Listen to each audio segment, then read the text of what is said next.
नमस्कार, आदाब, सत श्री अकाल। न्यूज IBN 2020 में आपका स्वागत है। सच कभी छुपता नहीं, IBN कभी रुकता नहीं। मैं सरवर खान सरीवाला आपको दिन भर की खबरों से रूबरू।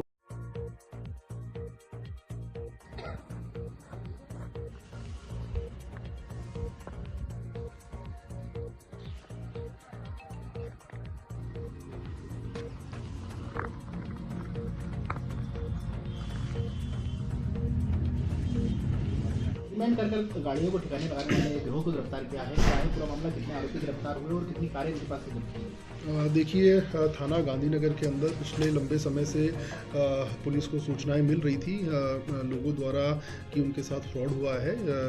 फर्जी एग्रीमेंट के बेसिस पे उनके साथ एक एग्रीमेंट किया गया जिसमें उनको ये बताया गया कि आप अगर अपनी गाड़ी रेंट पे इतने महीने देंगे तो प्रति माह आपको इस प्रकार का रेंट दिया जाएगा। इस एवज पर जो गिरोह था उसके द्वारा लोगों से गाड़ियों को किराए पे लिया जाता था।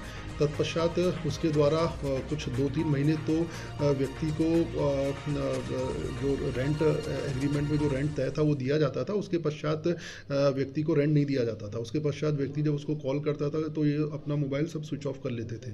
तो इस प्रकार इन्होंने उसके पश्चात ये जो गिरोह था वह इनसे रेंट पे गाड़ी लेने के पश्चात उसको महाराष्ट्र, गुजरात, राजस्थान ऐसी दूसरी जगहों पे बेच दिया करता था। तत्पश्चात जो इनको पैसे का लाभ होता था वो उस पैसे का उपयोग करके ये अपने बिजनेस में लगाया करते थे। तो इस प्रकार थाना गांधीनगर पर निरंतर 8 लोगों द्वारा इस प्रकार की शिकायत आवेदन पिछले 3-4 महीनों के अंदर पुलिस को सौंपे। तत्पश्चात हमने इसके अंदर टेक्निकल एनालिसिस किया और थाना गांधीनगर में ACP के निर्देशन में एक विशेष टीम को गठित किया ताकि इस ऑर्गेनाइज क्राइम के विषय में पता किया जा सके। तो इसके विषय में जो मुख्य इनका सरगना जो सचिन सिंह सिसोदिया है, जो बेसिकली पेंशन नगर माऊ जिले का रहने वाला है, किंतु ये सूरत के अंदर रह रहा था, सूरत गुजरात के अंदर। तो वहाँ से हमने इसको पकड़ा और इसके कब्जे से कुल 4 वाहन को जब्त किया। इसके अलावा इसके गिरोह के अंदर और अरकान शेख, विशाल मिरकुटे, अविनाश यादव और विकास पवार जो कि सभी महाराष्ट्र के रहने वाले हैं। तो इस प्रकार इनके द्वारा ये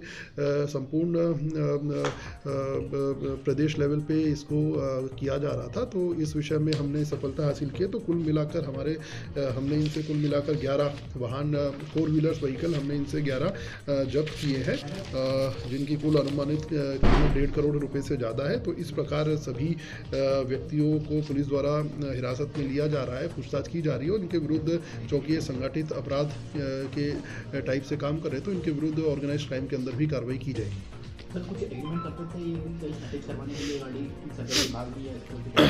देखिए, इनके द्वारा एक एग्रीमेंट किया जाता था व्यक्ति से कि भी आप रेंट एग्रीमेंट जैसा होता था कि हम आपको हर मासिक दर पे इतना इतना पैसा देंगे, आप इतने साल के लिए अपनी गाड़ी हमको गिरवी रख दीजिए। साथ ही साथ इस एवज में इनके द्वारा उनसे जो उनके ओरिजिनल डॉक्यूमेंट होते थे वे भी ले लिए जाते थे। इसके पश्चात ये उनको कुछ महीने तो रेंट का पैसा देते थे। उसके बाद चूँकि इनके पास ओरिजिनल डॉक्यूमेंट भी रहते थे, जो फरियादी होते थे उनको ओरिजिनल डॉक्यूमेंट भी दे दिया करते थे। तो उसका उपयोग करके ये किसी अन्य व्यक्ति को शहर प्रदेश के बाहर जाकर उसको बेच देते थे। तो इस प्रकार एक प्रॉपर इनके द्वारा एग्रीमेंट किया जाता था जिसका रेंट कुछ महीने तक इनके द्वारा फरियादी को दिया भी जाता था। हमारे चैनल को शेयर, लाइक और सब्सक्राइब करना ना भूलें। बेल आइकन दबाएं, हमारे चैनल को सब्सक्राइब करें और लाइक करें।